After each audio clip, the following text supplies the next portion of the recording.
but there will be a clear, visible, measurable attempt to dealing with it.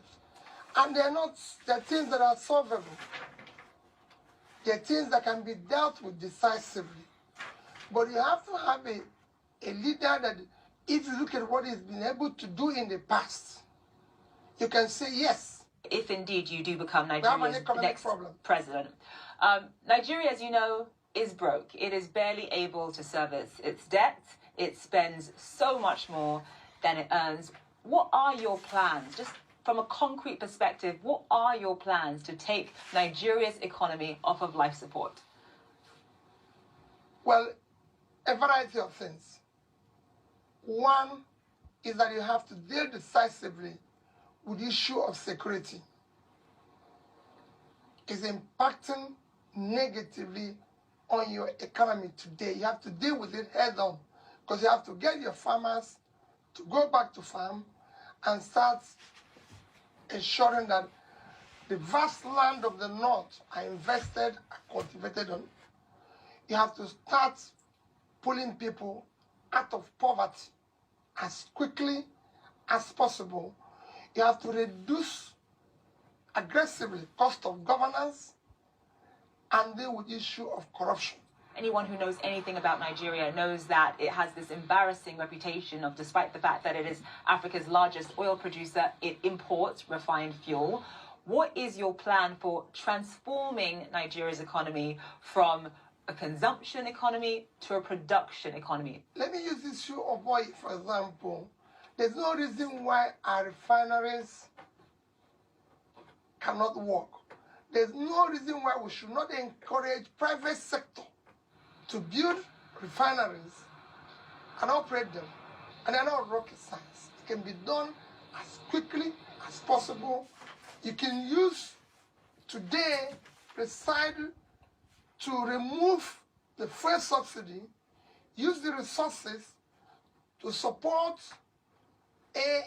critical areas of production, from critical infrastructure to education to supporting investment in refinery, which will be, like I said, done within a shortest possible time. A lot of Nigerian presidents have come in and talked about revitalizing the manufacturing sector, investing in refineries, but change, as you know, has been very, very slow. Why is it going to be different with you? And what would you say were the biggest hurdles in making sure that all of the things that you've just listed come to pass? Well, what people need to do is to go and look at what I promised as a state governor when I said I'm going to turn around education, health, pull people out of poverty, bring sanity and civility in governance in Anambra State, whether that happened or not. When I said we're going to save money, did we do that? I want to talk about one of the other sort of major issues that Nigeria is grappling with right now, and that is, of course, violence and insecurity. You can barely travel from one part of Nigeria to another without fearing for your life. And I'm talking about kidnapping, I'm talking about banditry, I'm talking about terrorism, I'm talking about Boko Haram. What is your plan for that? You know, I did say that initially, that what we need to first set down is issue of security. Because unless you have security, the farmers can't go back, you can't attract investment, nobody will ever want to go to an insecure place. And you can deal with that. There's so many, you need to do a lot of work, reorganize your security architecture, ensure that there's multi-level policing. Issue of state police has to be decisively dealt with. There's so many things you need to do. You need to bring in more personnel into the security system, equip them properly, ensure that they are properly motivated to deal with the issue of security, because the need is the most important thing Nigeria needs today.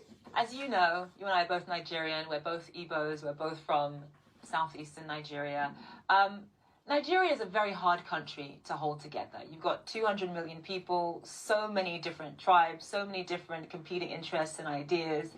And when you think about the fact that you're from the southeast. How easy is it going to be to rally Nigerians perhaps from the north behind you? That's got to be on your mind. That is what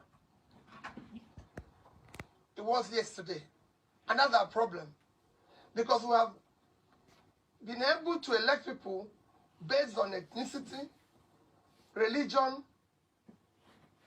my turn, connection, or one form of bias or the other, which brought us to where we are, or structure, which always says structure of criminality. That is what we want to dismantle now and ensure that the next election is based on character, capacity, competence, commitment to do the right thing. Nigeria is now not just in a physical mess, it is at the people in the north don't have a secure place. They don't have good roads. They don't buy bread cheaper than people in the south. So is the people in the south. So all you hear about the ethnicity, religion, connection, my turn, is any conspiracy to keep Nigeria underdeveloped.